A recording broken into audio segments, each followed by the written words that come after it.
So what I'm going to do here is, first, I'm just going to give a brief overview, a presentation of what this project is. There's hundreds, much more than hundreds, thousands of chumashim, of different iterations or different versions of chumash, as I guess you would say is the 5 books of Moses, called the Chumash with commentary. You can just look at these shelves and you'll probably see a dozen different versions of that. Here I see the Da'at Mikra, which is a fascinating academic analysis with a commentary, and I see Mikra Gdolot with the traditional multi-commentary. We'll have the classical commentaries like Rashi and Ramban and Even Ezra and Orach Chaim and so on. And you know, if any of you guys want to come, are invited to visit me in my study, and you'll see probably 50 or 60 more different types of chumash. And so the first question that you can obviously ask is, who needs another chumash? Like, there's so many different options out there. I'm sure you go to your shul, there might be, so, you know, there's of course, there's the famous Eretz chumash that was for many years was the standard chumash, and you have the Art Scroll chumash, and then you have different Chabad chumashim, and you have many different chumashim. So what are we trying to do here that's new? So first of all, it doesn't have to be new. Jews are always writing and learning, and there's always more to learn. There's always another one to make, another angle, another thing. So you don't really have to justify why make another chumash. There's new chumashim coming out all the time. The one thing, one particular aspect that I'm trying to do here, that maybe if someone will point out to me, someone who's done it already, I have no objection to that. But I personally have not found it yet. Is, as a rule, if you take a chumash off the shelf, it's presenting to you a certain angle on Torah, a certain approach, whether it's the Hasidic approach or the Kabbalistic approach or a more modernistic approach or a philosophical approach or a Kabbalistic approach. You can have all different, but what the beautiful thing about Torah is a very famous statement by the sages, Shivim Panim LaTorah. There are 70 faces to the Torah. And this statement, there are 70 faces to the Torah, is actually an understatement, because there are many more than 70 faces to the Torah. So in this book itself, we have close to 600 faces, 600 different perspectives and angles, and different people who lived in different places and had different views and came from completely different approaches.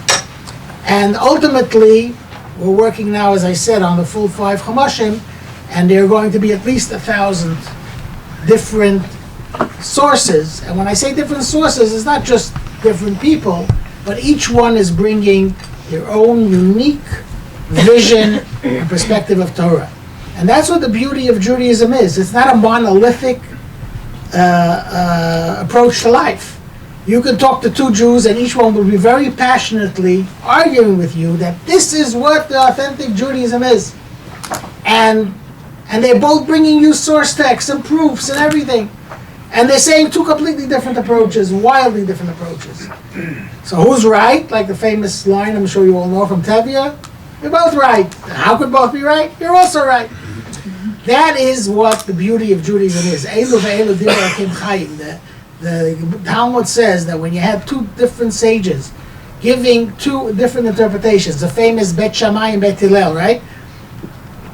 They didn't just argue. You know, some people think the arguments of Bet Shammai is in the minutiae, in the little things. You know, you open up Masechet Brachot, and it says over there that Bet Shammai says, Bet Hillel says first you make Kiddush, and then you wash for bread, and Bet Shammai says first you wash for bread, and then you make Kiddush. So we all know, right? Everyone knows what we do. We follow Bet Hillel, so we make Kiddush first, then we wash for bread. And if we would wash for bread first, and then make Kiddush, but the same Bet Shammai, Bet Hillel also argue, what was created first, the heavens and earth? Which is a very fundamental question. Like, what is the creation all about? Is it about spirituality? Is our purpose in life to become more spiritual? Or is our purpose in life to bring spirituality down into the material realm. And you can take your choice of all the different philosophies and all the different religions of the world and all the different ways and approaches to doing things. You'll find a legitimate source for almost everyone in Judaism. So what are Jews? Are we schizophrenic? In a way we are. But the amazing thing is that from all these opposing and even opposite approaches to life, we end up with a very cohesive system. You'll always recognize something as Jewish. At the end of the day, is the Jewish way. There's the Jewish way, and the Jewish way is not spiritual or materialistic, and it's not, introverted or extroverted. It's all these different things. Talking about Beit Shammai and Beit Hillel, there's even an argument between them. Would a person be better off if he was born or not born? I mean, what could be more fundamental question than that? You have the nihilistic approach that we would be better off if the world was never existed, and then you have the positivist approach that says, no, everything we're doing has significance and has meaning. And how do we incorporate both these things? At the end of the day, life and reality, if you're looking at things just purely from an intellectual standpoint, you're looking at it only with your brain, so then life is basically binary. It's either yes or no. The answer to each question is either A or B. It can be A and B at the same time. But life and experience and spirituality is so much more than just this binary tool of the intellect, which is very important and very necessary. We cannot navigate life without this tool. But at the same time, we have to know that we need to be informed by all these different perspectives. So we have a history of more than 3,000 years, almost 4,000 years, of Jews studying Torah, taking this one book, okay? You take the Chumash is 85,000 words. That's about the size of a small novel. It's one book. And then we have thousands and thousands of books and hundreds of different schools of thought and philosophies, whether it's capitalism or communism, and whether anything in between. They're all basing themselves on this one book, on this one text. Okay, you have Avram and Sarah, and then there was Hagar, and then there was Yishmael, and then there was Yitzhak, and suddenly the Joseph and his brothers, and suddenly the dynamics between them suddenly becomes the foundation of entire schools of psychology, entire schools of philosophy, entire shelves and shelves of halachic works that are guiding us through every single act in our lives and everything in our day, all based on this one book. Because everything, there's a electronic library called Otzar HaChachma. I don't know if any of you have it or use it. It's a very useful tool. I use it all the time. It has over 200,000 books scanned into it, Torah books. 200,000 Torah books. It first came out about 20 years ago and it had like 50,000, and every edition that came out had another tens of thousands more, and today they're past 200,000. And that's not even all the books that Jews produced through the ages. But every single thing in those books, every single page in those hundreds of thousands of books is either based on a verse in the Torah or based on a statement in the Talmud which is based on a verse in the Torah, or based in a statement in one of the later works that is based on a statement in the Talmud is based on a statement in the Torah. You can always trace it back, and that's what we're doing here with this book. We're showing you all these different perspectives, but we're putting them in their native context, which is as a commentary on the Torah. Because the whole of Judaism, the whole of Jewish life, the whole of Jewish culture is basically a commentary on Torah. Because that's its inspiration, that's where it's coming from. Okay? So I'm just going to click through this quickly. This is a presentation that we made that basically presents this book. I'm just going to click through it quickly. I'm not going to explain anything. You can see it on yourself. Maybe I'll add a word of explanation too. But what I really want to do is I want to launch into an actual study of one page in the book because I don't want to just talk about what we're doing, but I want you guys to actually experience. So I'm just going to go through this quickly. I don't want to spend too much time on it. Why am I not getting okay.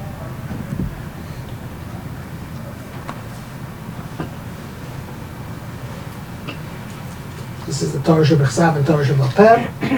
Okay, and now we're talking about what people today are looking for in Torah. So there's one thing that people want to learn, but they don't want to be patronized. And this is a very important element of this book. We don't want to preach. We don't want to spoon feed. We don't want to tell you what the text means. We want you to read the text and engage with it. We want it to be a dialogue. Reading and learning should not be a passive experience where, like a teacher standing in front of the room and frontal learning. You know, there's a study made that shows that when there's frontal teaching, when a teacher just stands in front of the room and teaches to the students, a month later, they remember maybe 5% of it. This is an actual scientific study. And when there's an actual debate and a discussion and a dialogue, that goes up to 50%. So we want your experience of the book to be a dialogue. We don't want it to be a passive kind of thing. Okay, tell me what the truth is. Tell me what this means. Tell me what it's about.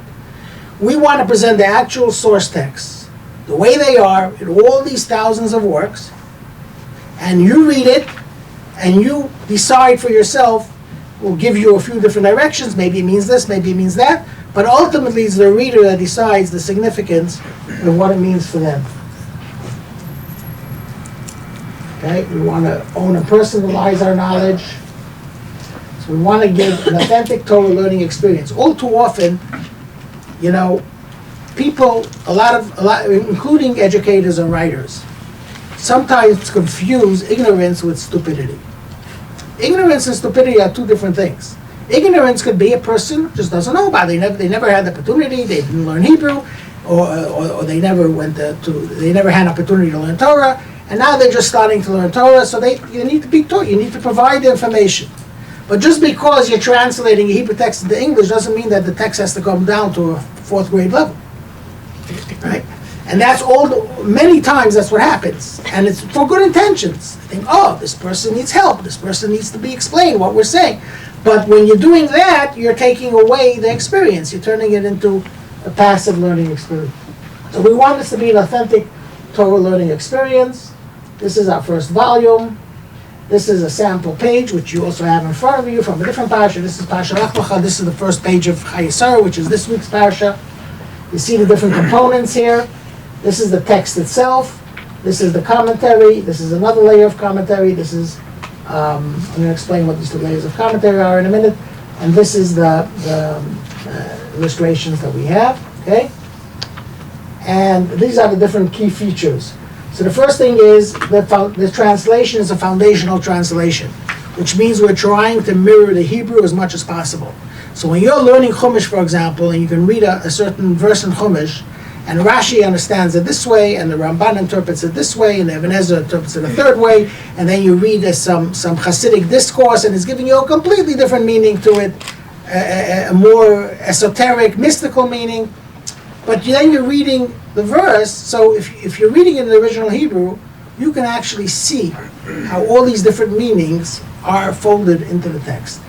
When you're reading an English translation, you usually don't see that, because English translation has to translate either like Rashi, or like Ramban, either like the Zohar, or like the Talmud. So what we're trying to break that paradigm. We're trying to do is to give you a foundational translation that gives you an English word that also has all those different nuances and all those different shades of meaning, so that you can actually see the relationship between the commentary and the text. So that's the foundational translation. It's also broken up line by line. If you in the synagogue and you listen to the reading of the Torah, you notice an actual chant. Now the chant, the trop, the way the Torah is read in the shul, is not only for the music of it, it's also the punctuation.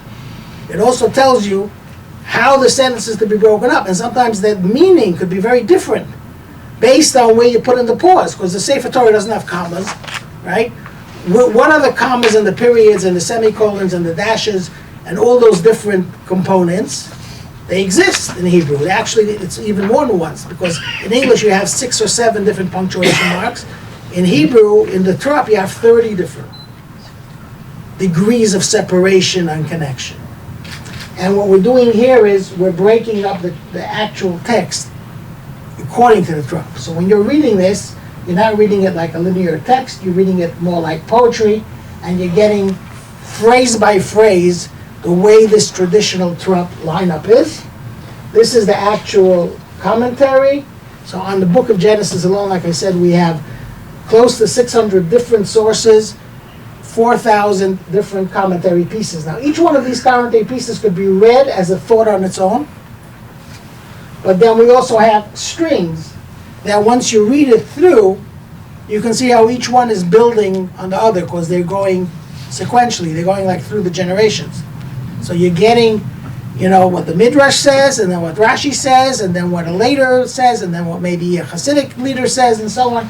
So you're getting all these different things. This is the more technical side. Okay, this is another thing that we did over here. In Torah commentary, you generally have many, many different aspects to it, but in the big picture, you can divide it into 2 areas. And what I call it, what does it mean? A, and what does it mean to me? Those are the 2 areas of commentary. And think about it. When you're opening up a Chumash and you read learning with Rashi or Ramban or Ibn Ezra or Orach Chaim or any of the other dozens and hundreds of different commentaries, sometimes what they're doing is they're trying to figure out, what does this word mean? Because a lot of words in the Torah are obscure. Like, what is this sentence? What happened here? Like a question. Like, why did he say that? Or things like that. And then there's this side of commentary that says, okay, so what does that mean to me? What lesson do I take from this? How do I apply this in my life? Or what does it tell me about how I should view human nature? Or how I should view the Torah, and so on and so forth. So, and they're both equally important, because the second is based on the first. Unless you analyze the word, sometimes someone will say, okay, I want a shortcut. Let me go straight to the meaning. Why do I have to bother with grappling with the text itself? But it's a very different experience when you're finding those contradictions or those obscure passages, and then you finally resolve what's going on over here. Then the meaning becomes so much more meaningful. But in order to make the process easier for the reader, we've sort of separated out these 2 elements. So over here you get a very concise. If you want to look on your page, you can also see the shaded box. You can see where you're going to have, in just a few words, Kiryas Arba. What does the word Kiryas Arba mean? You have 5, 7, or 8 different interpretations with all the sources, who says what. But in a very concise way of documenting all the different meanings, because there's no single word in Torah doesn't have dozens of meanings to it. So just documenting all the different meanings, okay? And then here, in the main commentary, and you can pull this book off the shelf. It depends what you're in the mood of now. Are you in a more scholastic mood now? You want to now get into the analytics of it? Or do you just want a nice vert to say over at the Shabbos table? So, or you can do both. Then everything will be much more meaningful. But here, when you're dealing with this part of the text, you can just take any one of these sections and read it, and it's a fully contained idea of its own. But then you can read them in sequence, and then you can see how together they create a whole speech, a whole essay. So those are these 2 areas, okay? Then we have a few more components. We have from the Midrash, in the end of each parsha, we have an entire section bringing the Midrashic component, which is adds a whole new layer, sort of fills in the gaps in the story, and brings a lot of very exotic, interesting things, but they're usually too long to fit into the structure of the regular commentary. So we put that at the end of each parsha, called From the Midrash.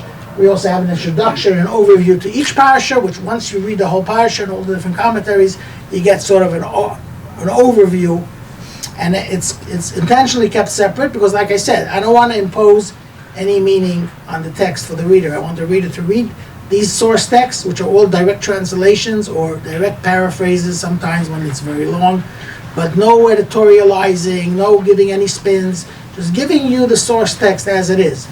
Then if you want my take on it, or you want to see the more mystical interpretation of it, you can read the overview, which is offering you just one of many, many different ways of connecting all this information. So that's the overview in the beginning of the Parsha. This is also essays we have in the back with a more Kabbalistic thing. We have all these very complex infographics that sometimes take very, very complex ideas and make them more presentable. We don't have an infographic like that on these pages here, but we have many of them in the book.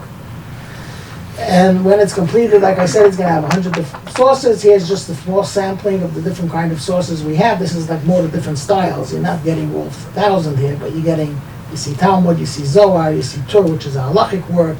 You see what's called Lithuanian works like Meshech Chochma, and then you have the Rebbe, of course. You have Maimonides, you have Tanchuma, you have Noam Elimelech. You have all different, very, very different variety, cross section of all different things in Torah.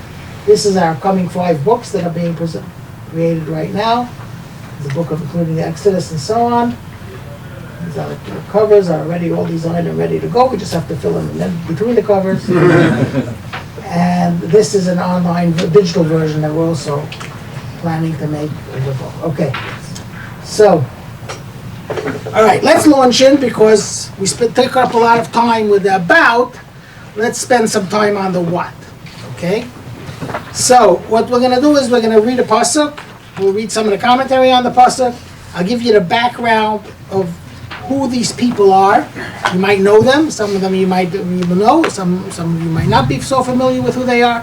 When you understand where these sources are coming from, you get a deeper appreciation of what they said also, by the way.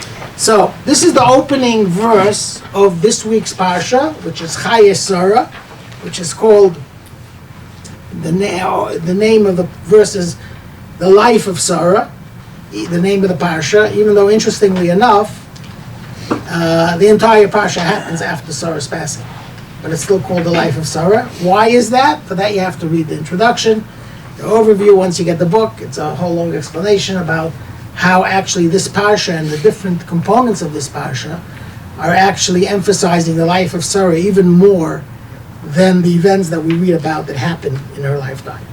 But anyway, just to read quickly the verse, Vayir Chaye Sarah, the life of Sarah was Ve'eshana, Ve'esrim Shana, Ve'sheva Shana, 100 years and 20 years and 7 years. Shnei Chaye Sarah, the years of the life of Sarah. A lot of repetition here. The life of Sarah was, the years of the life of Sarah, concluding. It doesn't just say 127 years, it says 100 years and 20 years and 7 years. It's a very precise translation of how the text actually appears in the Hebrew. Then it says, Vatama Sarah, Sarah died, Bekias Arba hi Hebron be'eretz Canaan, in Kiryat Arba, which is Hebron, in the land of Canaan. Vayavai Avram, and Avram came, Lispar l'Sarah l'Ivkaisa, to eulogize Sarah and to weep for her. I'll just mention in passing, we're not going to be covering it now. For example, just these 2 words, Vayavai Avram, Avram came, raises a huge discussion going on for dozens of pages in the commentaries. Where's he coming from? What does it mean he came? Where's he coming from? Where was he? Weren't they living in Hebron? As a matter of fact, they were not living in Hebron. They were living in Beersheba. Because the previous parsha ends off, Vayeshev Avram be'Beersheba, right after the Akedah, after the binding of Isaac, as we're going to see, which is the one event that happens directly before this event. It says Avram settled in Beersheba. So how, if Avram is in Beersheba, why is Sarah in Hebron? And why is Sarah dying in Hebron? And where's Avram coming from? So we have a whole long discussion. This is one of the appendices in the back of the book that touches on this question and deals with it. So what I would like to do, I'd like to start with the second pasuk, and then if we have time, we'll dive into the first pasuk too. If not, you guys, you have the pages, you can read it yourself.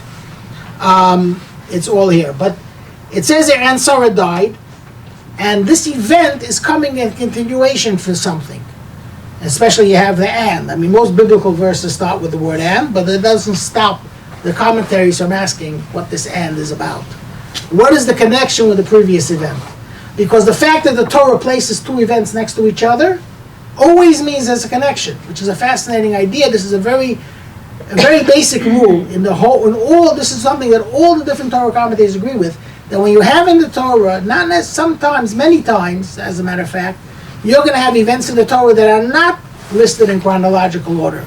You have at the end of Parshas Noach, which was read a few years ago, says, Vayomas Terach v'charan, Terach died in Charan.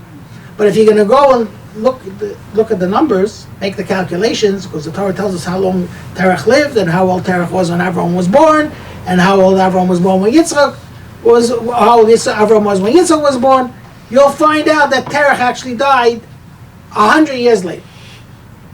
So why is the Torah here saying Terach died? There's a connection. There's a logical, there's a thematic connection between events. The Torah often prefers the chronology of meaning over the chronology of time. So that's why it'll take certain events that are not connected in time. So the same thing is here when we're talking about the death of Sarah. What is the event that's two events? If you turn back the page, which we don't have here, but you go to the end of Parshas Vayera, there's two major events that end off in Vayera. One is the Akedah, the binding of Yitzchak, the famous narrative where God commands Avram to bring up his son Yitzchak as a sacrifice, and then he stops him in the very last minute. And then right after that we have the birth of Rivka, is recorded. And right after that we have the death of Sarah. So immediately all the commentaries say these three events are interconnected with each other. Now there's, interestingly enough, there could be differences of opinion. There's a lot of difference of opinion between the commentaries of whether these three events actually happened at the same time. For example, Rashi's approach is that all three events, the binding of Yitzchak, the birth of Rivka, and the passing of Sarah, all happened literally simultaneously. While Yitzchak was being bound on the altar, Rivka was born and Sarah died. It all happened the same moment. Rashi says that based on a midrash. But not everyone agrees with that. There are other commentaries that make different calculations using other sources in the text as proof. Some place these two events 14 years apart. But the interesting thing is they all agree that they're connected. Whether it actually happened at the same time simultaneously in the literal sense or not, these three events are bound with each other. So let's read a text from the Midrash Rabbah. I'm sure you all know what the Midrash Rabbah is. Midrash Rabbah is a famous collection of midrashim on the Torah. It was composed around the 3rd century, and it includes quotes from dozens of different of sages that lived in Eretz Yisrael, in the land of Israel, approximately in the 3rd and 4th century of the Common Era, which is about 1800 years ago. So it is written, and the sun rises and the sun sets. This is a quote from Koheles, Ecclesiastes, for English readers. And it says, the sun rises, the sun sets. This means that before God retires the soul of one tzaddik, he brings forth the soul of another tzaddik. So there's no gap.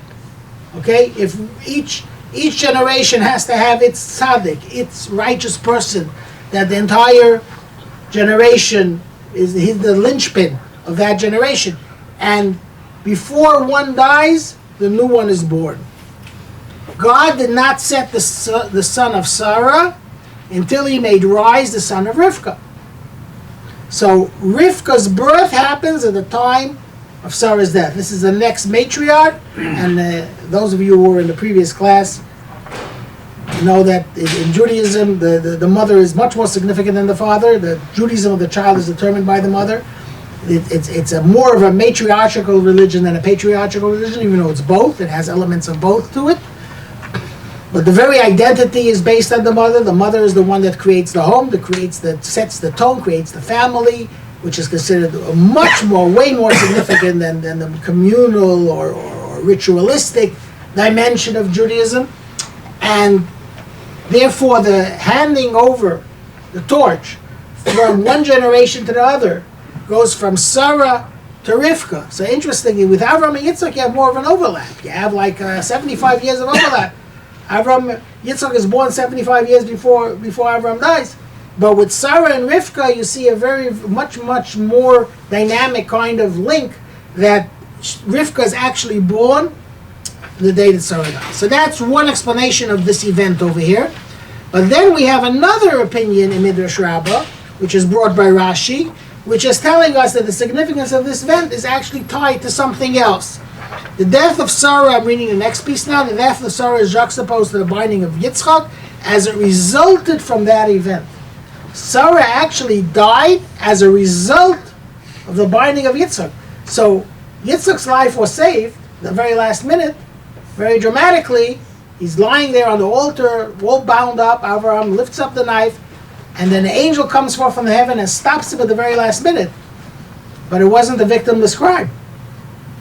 Sarah actually died as a result of that event. Sarah's life was sacrificed as a result of this event. And how did this happen?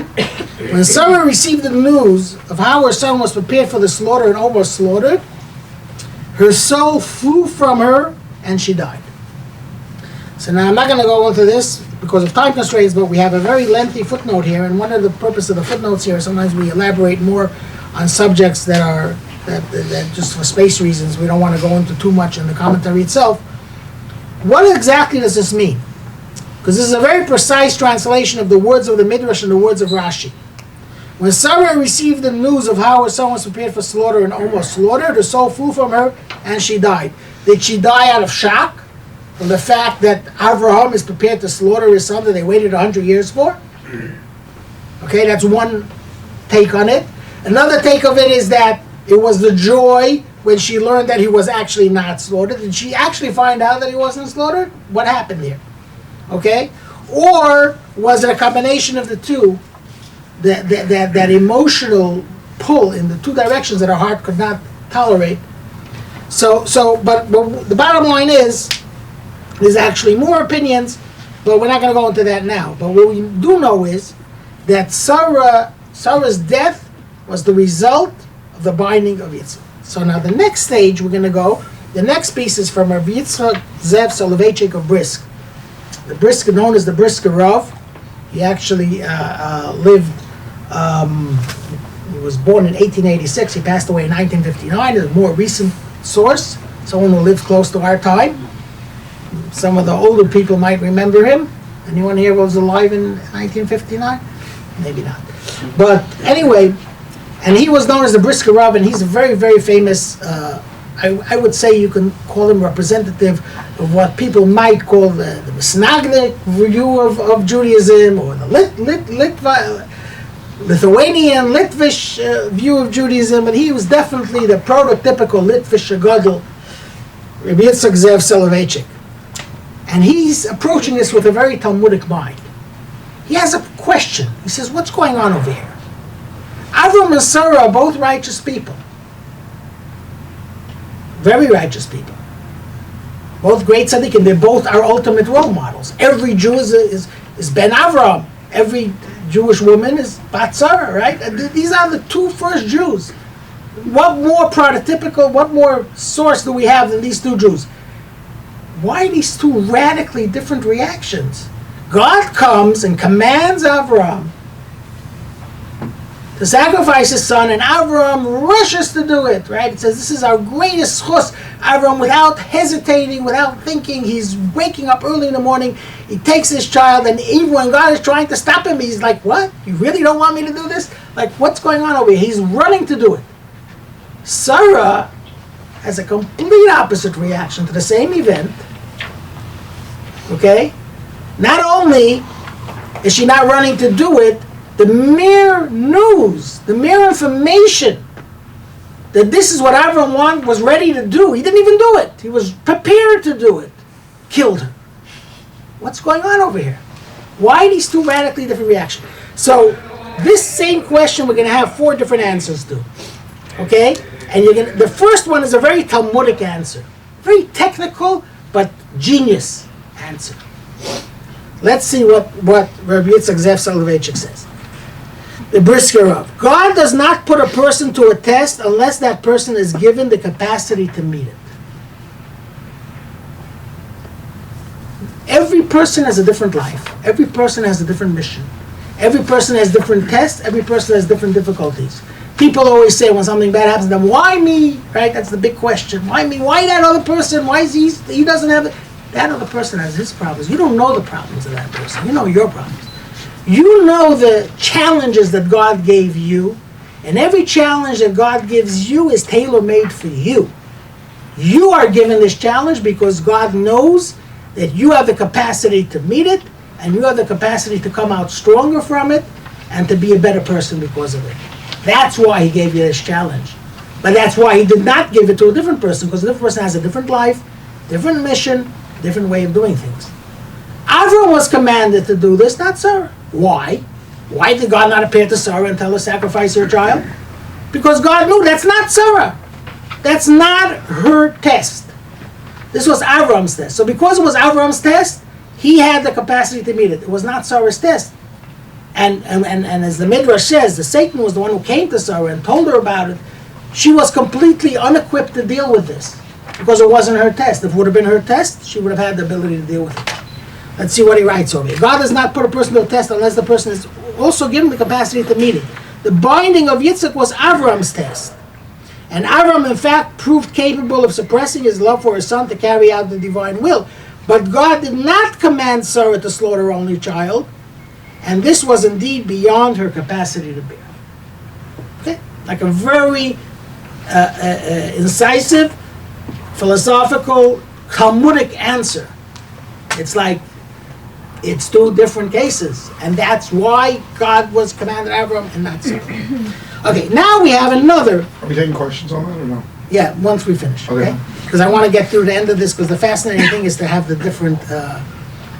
So the second piece is from Reb Kalonimus of Piasesna. I don't know if anyone heard about the Piasesna, the Eish Kodesh. Fascinating figure. He will give you a short overview of his life because this is very significant. He was born in 1889. He was a Hasidic Rebbe in a town near Warsaw called Piasesna. And then during the Holocaust, he was in the Warsaw Ghetto. And he had an underground shul in the Warsaw Ghetto. A hidden shul. The Nazis did not allow Jews to get together for prayer. And he would, every Shabbos, he would speak to his people and give them courage, and he would also argue with God. He was an unbelievable figure in the Warsaw Ghetto. And he had his own life was terribly tragic. He had an only son and an only daughter. His only daughter was killed at the beginning of the war from the Nazi bombing of Warsaw. His only son was deported to Treblinka when he was in the Warsaw Ghetto. He was left completely alone. And he would still, every Shabbos, speak to his people and give them courage. And then when the Warsaw Ghetto was liquidated, he was transferred to a different concentration camp, and he died in 1943 in a concentration camp. Fast forward 15 years after the war, in 1960, there are construction workers digging through the still existing rubble of the Warsaw Ghetto. They find a large metal canister buried in the rubble. They open up the canister, they see it's full of papers. Sheets and sheets, hundreds of sheets of papers inside this canister, all in Hebrew, which they of course couldn't understand. But there was a note in there written in Hebrew, Yiddish, and Polish. And the Hebrew says, if anyone finds this, please send it to my brother, and the address is in Israel. They sent it to him. This is the brother of the Piasesna Rebbe. He had written down all his speeches, all his sermons that he gave in the Warsaw Ghetto. The book was printed. It's known as Eish Kodesh. And this is a quote from that book. And listen to what he's writing. Perhaps Sarah allowed herself to be overcome by the binding of Yitzchak for the sake of her descendants. He disagrees with the Brisker Rav. She could have handled it. Her heart was going to burst when she hears about this, but she was holy enough and great enough to be able to have contained that and handled it and suppressed her overwhelming emotions and survived the news. But she chose not to. It was a conscious decision on her part to let herself get so carried away by what she was hearing that it should kill her. Why did she do this? for the sake of her descendants, as her way of saying to God. It was an act of protest to God. She's saying to God, we cannot survive the pain and suffering with which we have been tested. Indeed, we see, and he's talking about his own experience, he's talking about the people that he's meeting every day in the Warsaw Ghetto. Indeed, we see how even those who by God's mercies do survive the horrors of exile are broken in body, mind, and spirit. They remain half dead. It's talking about survivors. And what difference is there really between being murdered entirely and being murdered in part? There's a saying in the Talmud, Malikot l'kula, Malikot l'palga. What's the difference if you kill someone halfway, you kill someone completely? It's the same act of murder. So this is his take on what happened here. Now let's do two more quickly. One is from the Rebbe. I'm sure I don't need to introduce him to you. If I do, then Rabbi Willem isn't doing his job. The Rebbe gives another explanation of these two very different tracks of Avram and Sarah. Avram exemplified the soul's quest to bond with God. We mentioned before this Beis Shammai Beis Hillel. What is the purpose of life? Is the purpose of life to become more spiritual, to fully express the spiritual potential of your soul, or is the purpose of your life to engage with and perfect and improve the material world? Two very different views of life. The first view is trying to escape reality, is trying to reject the coarseness of the material world and to create a spiritual haven, a spiritual sanctuary, a holy place that's disconnected from materialism. And the other approach is no, it's all about improving the material world. And this is Avram and Sarah. Avram represents, there's another piece over here from Zohar, a fascinating piece, we probably won't get to it, but you can read it yourself, where the Zohar says Avram represents the soul, Sarah represents the body. And these are two equally important components of our existence. The soul is not more important than the body is not more important than the soul. But anyway, so Avram exemplified the soul's quest to bond with God, while Sarah exemplified the quest of the body to make godliness real within the physical world. So this explains why Avram went joyously to sacrifice his son as God's behest, whereas for Sarah the prospect was utterly devastating. Sarah is about material, living. To Sarah, Judaism means living here in this world and perfecting the world. To say to sacrifice yourself for God, it goes against everything of what Judaism is supposed to be. To Avram, that's the epitome. Because it's all about the soul's elevation. It's not about physical life. So this explains the radically different reactions to the same event and why, and this really connects, because when we're seeing different perspectives here, they're really all different sides of the same story. It's similar to what the Brisker Rav is saying, that this is Avram's mission, this is Sarah's mission. But here the Rebbe is giving it a more full expression of what we're talking about. Are we talking about the avodah, the service of the soul, or are we talking about the service of the body? Finally, one more piece is from Menachem Mendel Tauber of Kalev. The Kalev Rebbe is another Holocaust survivor. The Piaseczna was unfortunately not a survivor. The Kalev Rebbe, just to give you a quick story of his life, he was born in 1923, which means at the time of the Holocaust he was in his early 20s. He was already married. Both him and his wife were deported to Auschwitz. In Auschwitz, he was the subject of Mengele's horrific experiments, which left him sterile. He was not able to have children because of that. And he devoted his life, he survived the war, him and his wife both survived the war, and he devoted his life, he created a museum of the Holocaust in Israel, and he devoted his life to teaching Jews about the Holocaust, but he had a completely different take on the Holocaust. He saw the Holocaust as listen, for us to say it is almost obscene, but for someone who actually went through the worst of it, for him to say it is a different story. And he saw it as the most unbelievable act of Kiddush Hashem, the most unbelievable act of Jews demonstrating their loyalty to God. To him, it was the most unbelievable achievement of the Jewish people. It sounds crazy to say it, but that's how he looked at it. And listen to what he writes over here. What does Rashi say? Before we went in Rashi, that when Sarah received the news, her soul flew from her. Okay? Now, the expression that Rashi uses here to describe the passing of Sarah is a very specific description. Paracha nishmasa in Hebrew. her soul flew from her. But the phrase parcha nishmasa, which Rashi uses, her soul flew from her, also means her soul flowered. It's another meaning of the same word. Parcha means to fly, also comes from the word perach, flower. Pareach means to fly. It's the same root, fascinatingly enough, but the two completely different meanings. So upon learning how her son, who she had raised to a life of self-sacrifice for God, stretched out his neck on the altar in obedience to God's will, Sarah's soul reached its full bloom and ascended on high, having attained the completion of its mission in this world. So he sees the death of Sarah not as a tragic event.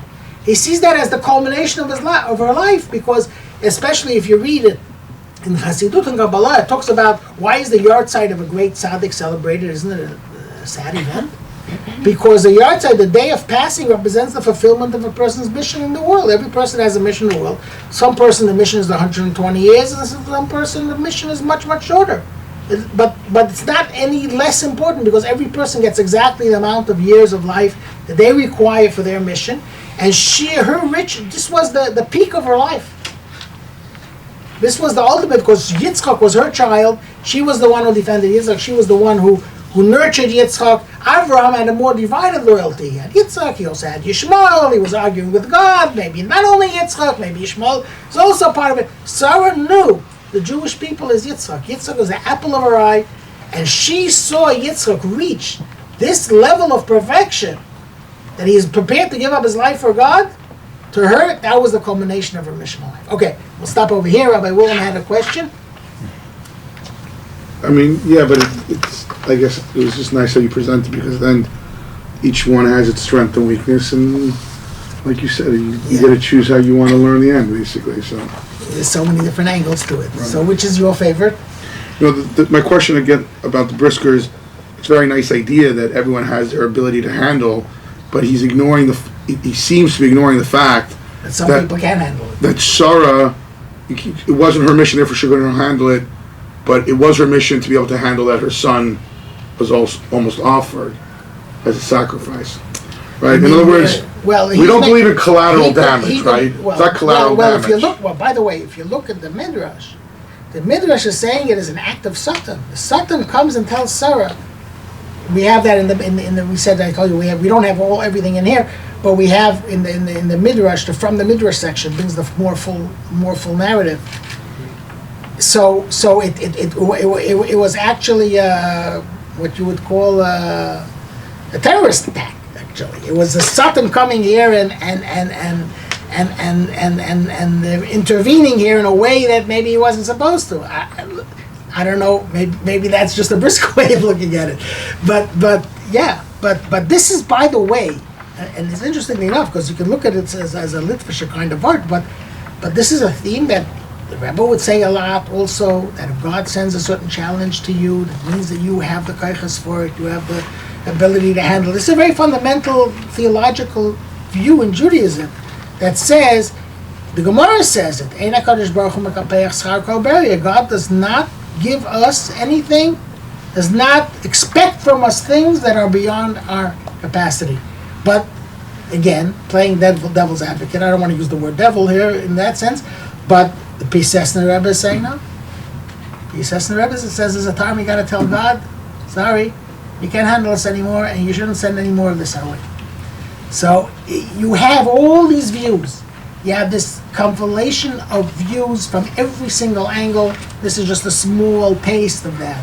But it gets so much more diverse. Sometimes we have, when you come to certain fascinating parts of Torah, if you go, for example, to the story of the Tower of Babel, you'll see over there 25 different perspectives of what's going on over here. What are they doing? What are they after? What do they want? What does God want? You have... That is the richness of Torah, of how many different moving parts there are to this puzzle. Any other questions? Yeah. Is there a consensus on how old Yitzchak was at that Kedah? No, there's no consensus. According to Rashi and the Midrash, that says that that it happened at the time of Sarah's death. So it's pretty simple math. So Yitzchak was born when Sarah was 90 years old. Sarah died when she was 127, so that means that the Akedah happened when Yitzchak was 37 years old, which is very different than all the paintings. Right, when he's a baby. Well, not a baby or a child or a young man, but there's other opinions as well. There's Ibn Ezra brings an opinion that he must have been a child. He must have been 5 years old or so. Others give different ages. There's a whole range of opinions, and they're not just opinions. They're not just fanciful opinions. They're all based on text. They're all doing the calculation of the different verses that seem to imply. Here Rashi is basing it on a verse that seems to imply, one of the big questions, for example, the Zohar asks, if Yitzchak was 37 years old, why is it a test of Avram? It's just as much a test of Yitzchak. Even more a test of Yitzchak. And the Zohar gives a fascinating answer. Avram is chesed. Yitzchak is gvura. For Yitzchak, it's a natural.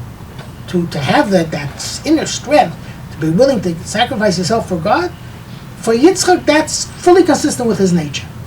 For Avraham, this is the biggest challenge of his life because it's the exact opposite of everything's about it. Avraham couldn't even tolerate the fact that the most evil people in the world, Sodom, is going to be destroyed. So it's a completely different. So that's why it's Avraham's test, because the point, according to the Zohar, the whole point of the Akedah is that you cannot serve God simply because that's my nature. Oh, I'm a nice guy, so I'm gonna turn morality into being nice. And another person's going to say, no, I'm a guy who likes order and structure in life. So I'm going to make the whole Judaism about following every single line in the book, and that's what makes me a holy Jew. It's not about that. It's not about taking your own personal inclinations and projecting that on top of God and saying, this is what God wants from me. It's about doing what God wants from you, not what you think God wants from you. So that was the whole point of the Akedah. Because God didn't want him to slaughter Yitzchak. He wouldn't let him do it. According to many Jewish thinkers, the whole point of the Akedah is to demonstrate that God is against human sacrifice. Well, if he's against human sacrifice, let him just say he's against human sacrifice. Well, if he just says against human sacrifice, well, you guys are just wimps, You don't take it the whole way. We're real God people. We sacrifice our children to God. We're the real McCoy. You guys are, you're just taking the easy road. So God wanted to show, no, it's not about that. It's in essence, on a very principled level, God is pro-life, not anti-life. He doesn't want death. He doesn't want us to serve him by being killed. He wants us to serve him by living. But the way to demonstrate that is to command Avram to do it and then tell him, no, don't. Stop him from doing it. Otherwise, it's meaningless. Otherwise, it's just another statement. So whatever, that's one of the many different. Of course, when it comes to the Akedah, there's so many different perspectives on it about what does it mean, what's the significance of it, why did it happen, what does it mean that God is testing us, why does God need to test us, God doesn't know already what we're going to do. There's so many different issues over here that if you go back a few pages into Parshas Vayera, you'll see at least 5 or 6 pages of commentary just on this question. But anyway, yeah. Oh, I thought you wanted to ask something. Anyone else? Thank you so much. Yeah, Avi. Yeah.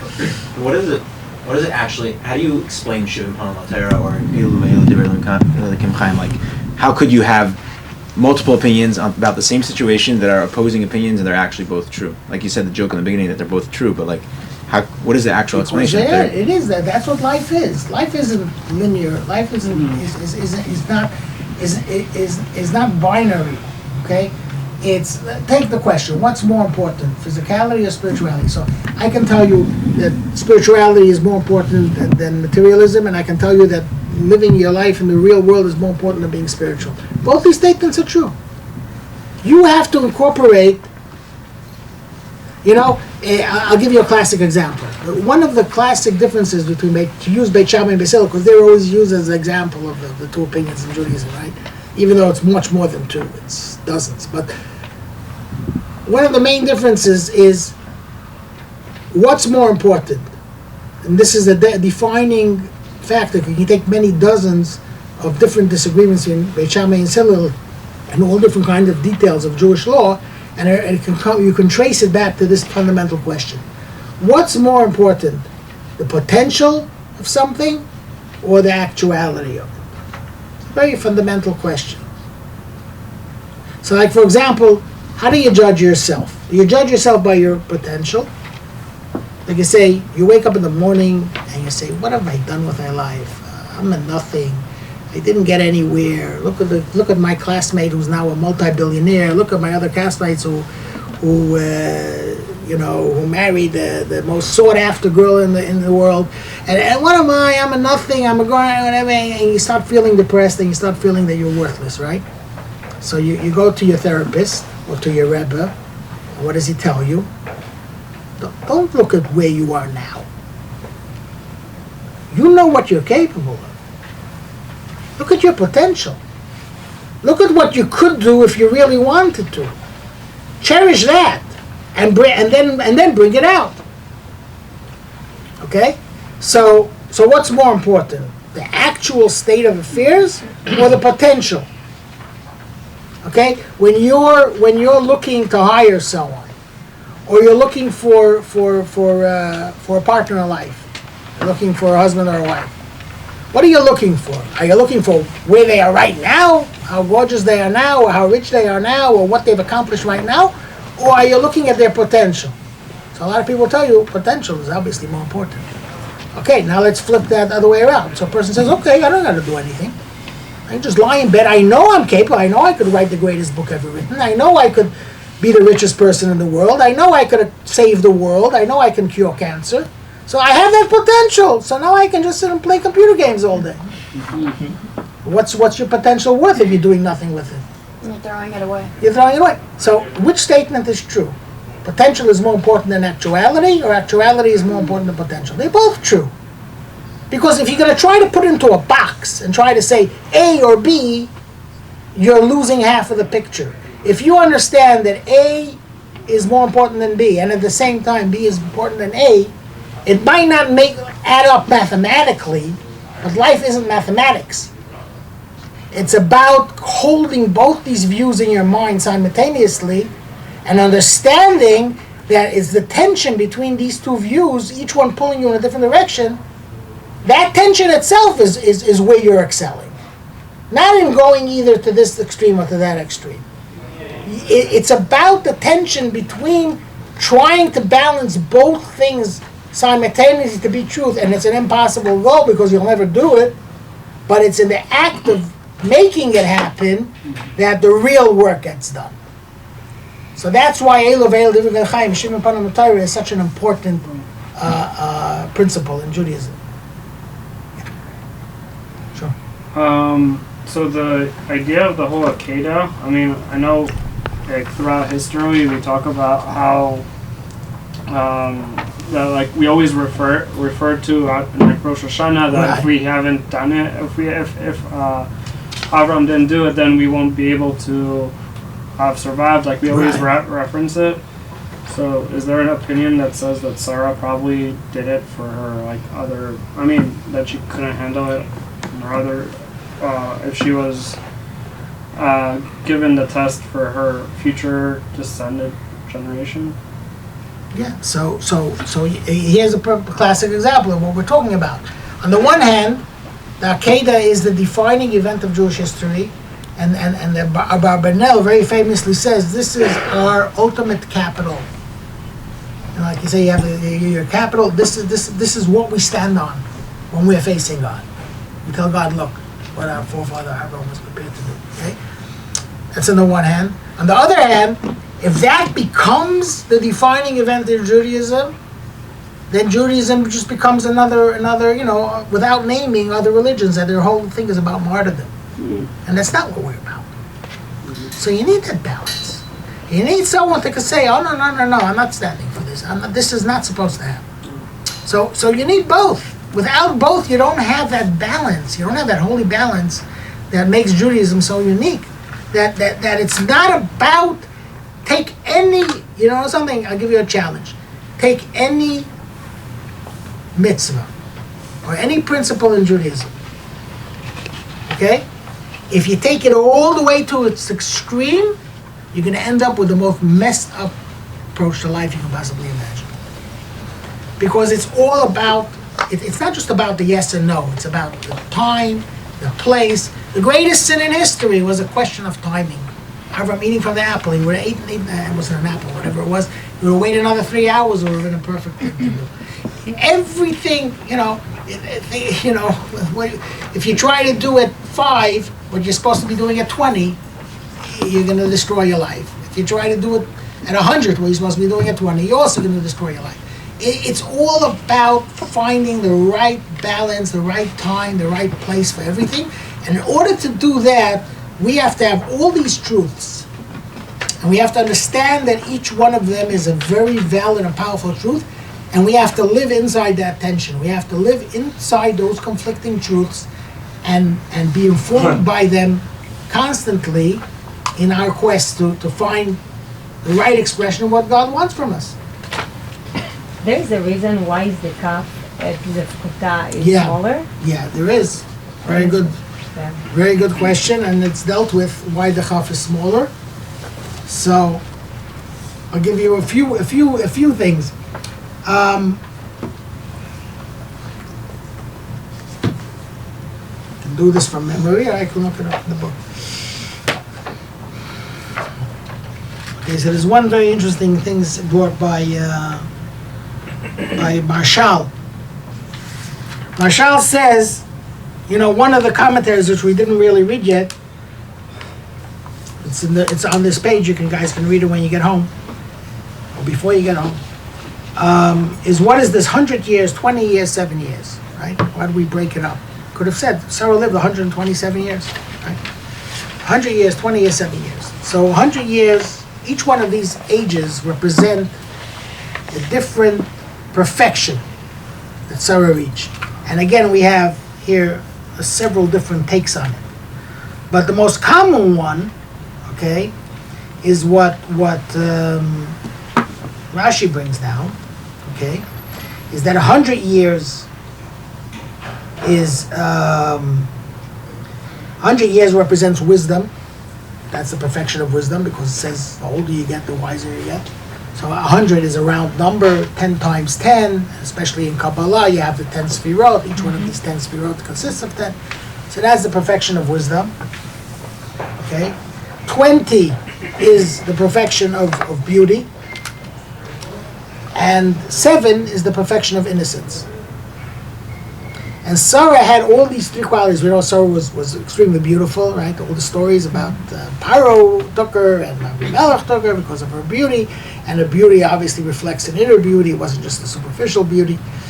And we have that innocence of even having the wisdom of the 100 years. She still retained the purity and innocence of a 7-year-old child. And that she always had, even at a 7-year-old child, she had the wisdom of a 100-year-old sage. Okay? So according to this interpretation, this is one of many. It's an interesting, in fact, if you look in commentary from Hirsch, there's other versions, which is actually the more common version, is that 7 represents beauty and 20 represents innocence, which is a very not modern way of looking at things. I mean, how many innocent 20-year-olds do you know? But it's a very different approach to life that associates the age of 20 as the age of innocence and the age of 7 as the age of beauty. It's a different standard for beauty, and it's a different standard for innocence. But that's a separate sideline. But according to this, the chaf represents beauty. So it says, when Avram was eulogizing Sarah, her beauty was a lesser consideration for him. He was eulogizing her deeds, her righteousness.